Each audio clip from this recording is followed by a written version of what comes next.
Hi, I'm Bill Price, the sports editor here at the New York Daily News, and we're going to talk NFL draft. We have our NFL draft expert, Ebenezer Samuel. The draft is Thursday.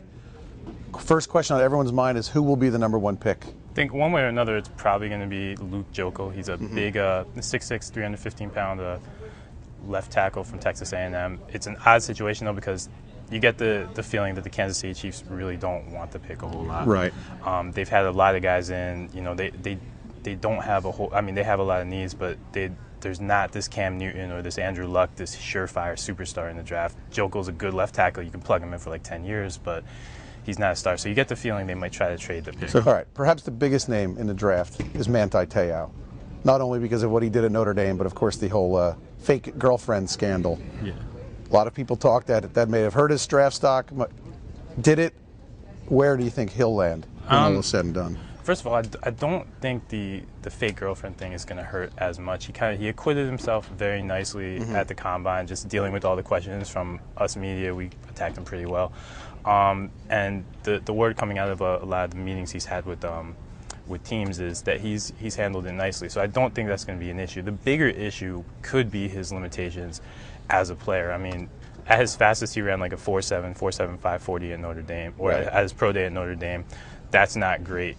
He's a middle linebacker. That's a position that's kind of been a little bit minimized in today's NFL. So, you know, here you have a middle linebacker who's more like an he's more like an emotional leader than anything else. So, you know, is that a great thing?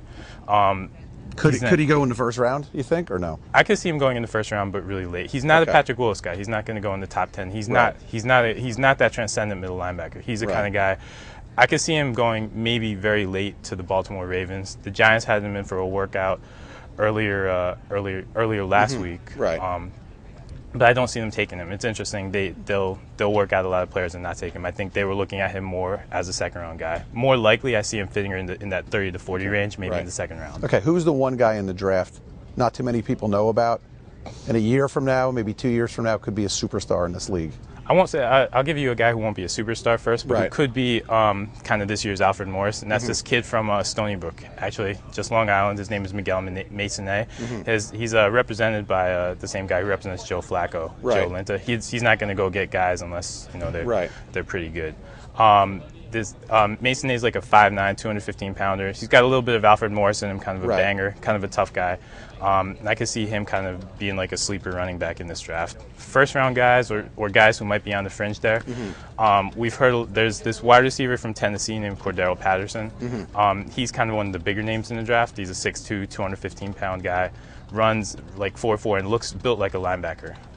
He's going to go in the first round, but he has a teammate named Justin Hunter, who ran in the 4.4s, around the same measurables, like 6'1", 200 pounds.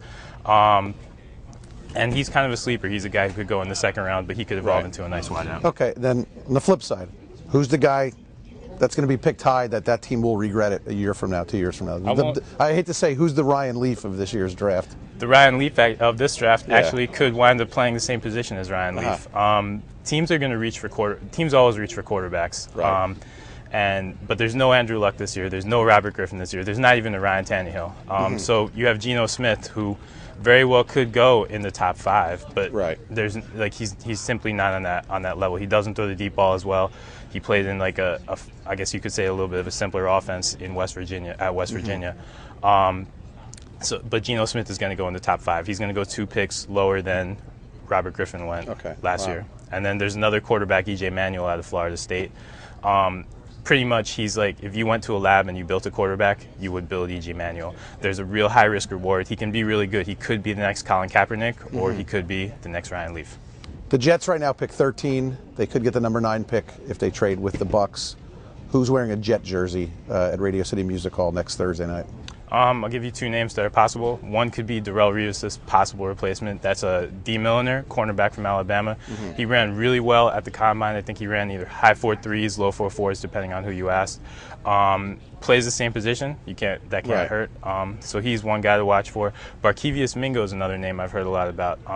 He's a real high cut, like a probably 6'2", 235-pound linebacker.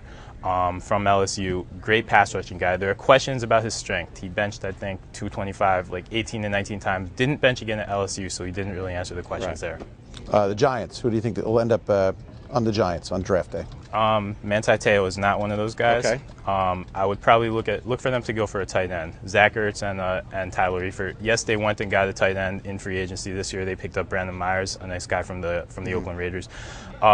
He's a solid player, but he's essentially it's a 4-year contract with 3 years voidable. That's a 1-year deal, so they're going to need a replacement for him. Look for them to either go with Zach Ertz, he's a tight end from Stanford, very good hands, or Tyler Eifert. He plays the same position from Notre Dame.